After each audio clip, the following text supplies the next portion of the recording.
அனைவருக்கும் வணக்கம். இஸ்ரேல் அடுத்த தாக்குதலை ஏமன் மீது நடத்தியுள்ளது.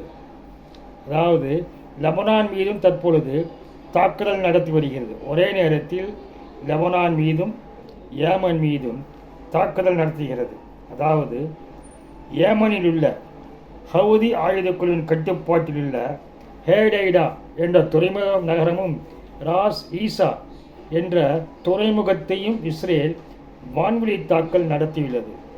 ஏன் எதற்காக இந்த தாக்குதல் நடத்தியுள்ளது என்றால், சனிக்கிழமை அன்று இஸ்ரேல் பிரதமர் ஐநா சபையில் பேசிவிட்டு இஸ்ரேலுக்கு நியூயார்க்கிலிருந்து விமானம் மூலம் திரும்புகிறார். அந்த விமான நிலையமான இஸ்ரேலில் பென் குரியா விமான நிலையத்துக்கு வந்து இறங்குவதால் அந்த விமானத்தை குறிவைத்து ஏமனானது அங்குள்ள ஹவுதி குழு பேலிஸ்டிக் மிசைலை ஏவியது. ஆனால் இந்த பேலிஸ்டிக் மிசைலை இஸ்ரேலில் அயன் டோம் என்பது தடுத்து நிறுத்தி அதை வீழ்த்தி விட்டது. ஒருவேளை நேற்றினாக வர நேரத்திற்கும் இந்த பேலிஸ்டிக் மிசைலையும் தாக்கல் நடத்தியிருந்தால் மிகப்பெரிய விபத்துக்குள்ளாயிருக்கும். ஆனால் விமானம் வருவதற்கு முன்பாகவே அந்த பேலிஸ்டிக் மிசைலி அந்த விமான நிலையம் நோக்கி வந்ததால் அதை மிக எளிதாக இஸ்ரேல் பயன்படுத்துகின்ற அயன் டோம் மூலமாக அதை தடுத்து நிறுத்தி வீழ்த்திவிட்டது. இதனை அடுத்துதான் ஏமன் மீது இஸ்ரேல் பதிலடி தாக்குதலை ஞாயிற்றுக்கிழமை என்று துவக்கியது. இஸ்ரேலில் உள்ள 12 போர் விமானங்களும் ஃபைட்டர் ஜெட்டுகளும் 1800 கிலோமீட்டர் தொலைவில் உள்ள ஏமன் நோக்கி பயணம் செய்தது. அங்குள்ள துறைமுக நகரமான ஹேடைடா மற்றும் அருகிலுள்ள ராஸ் ஈசா துறைமுகத்தின் மீதும் மிகப்பெரிய தாக்குதல் நடத்தி அங்குள்ள இன்ஃப்ராஸ்ட்ரக்சரை அழிக்க வேண்டும் என்று தாக்கல் நடத்தியுள்ளது. இந்த தாக்குதலில் 4 பேர் பலியாகியுள்ளனர் மற்றும் 29 பேர் படுகாயமடைந்துள்ளதாக ஹவுதி இராணுவ கட்டுப்பாட்டில் உள்ள மருத்துவமனையானது தெரிவித்துள்ளது. குறிப்பாக இஸ்ரேலிலிருந்து சுமார் 2000 கிலோமீட்டரில் ஏமனுக்கு சென்று திரும்பி வர 2000 கிலோமீட்டராக 4000 கிலோமீட்டரானது போர் விமானங்களும் ஃபைட்டர் ஜெட்டுகளும் பறக்க வேண்டும் என்றால் அதில் எரிபொருள்கள் அவற்றுக்கு போதாது. அதே போல் எரிபொருளை எங்கும் வழியிலும் நிரப்ப முடியாது என்பதற்காக சரியான அளவில் திட்டமிட்டு ரீஃபுயல் விமானத்தை உடன் அனுப்பியுள்ளது. அதன் மூலமாக விமானம் பறக்கின்ற பொழுதே போர் விமானங்களுக்கு எரிபொருளை நிரப்ப முடியும். இதற்கு திட்டமிட்டு சரியாக ஹோடைடா துறைமுக நகரத்தின் மீதும் ராஸ் ஈசா துறைமுகத்தின் மீதும் இஸ்ரேல் மிக துல்லியமாக தாக்குதல் நடத்தியதில் அங்குள்ள அல் காலி என்ற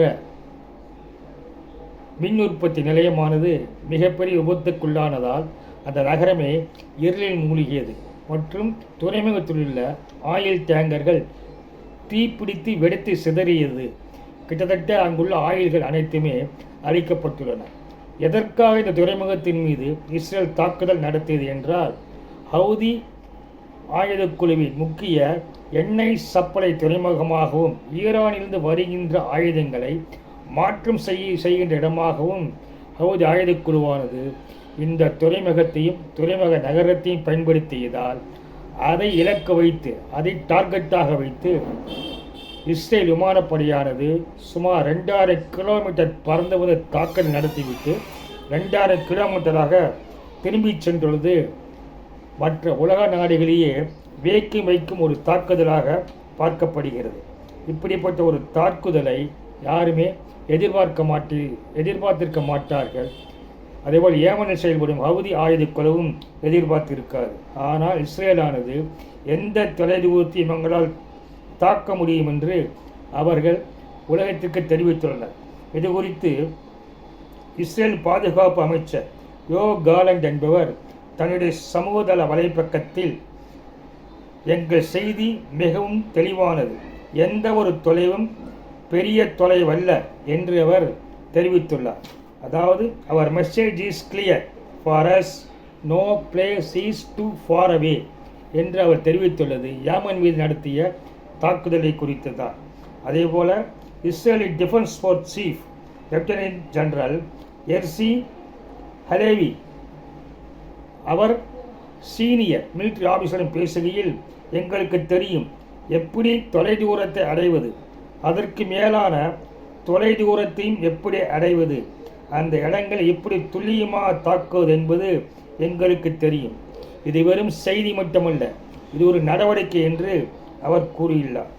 அதேபோல இஸ்ரேல் விமானப்படை தளபதி மேஜர் ஜெனரல் டாமர் பார் அவர்கள் வெளியிட்டுள்ள வீடியோவில், யார் இஸ்ரேல் மக்களுக்கு தீங்கிழைத்தாலும் அல்லது தீங்கிழைக்க முயன்றாலும் அவர்களை நாங்கள் டார்கெட் செய்வோம், அதாவது அவர்களை நாங்கள் இலக்காக மாற்றுவோம் என்று அவரும் வெளியிட்டுள்ளார்.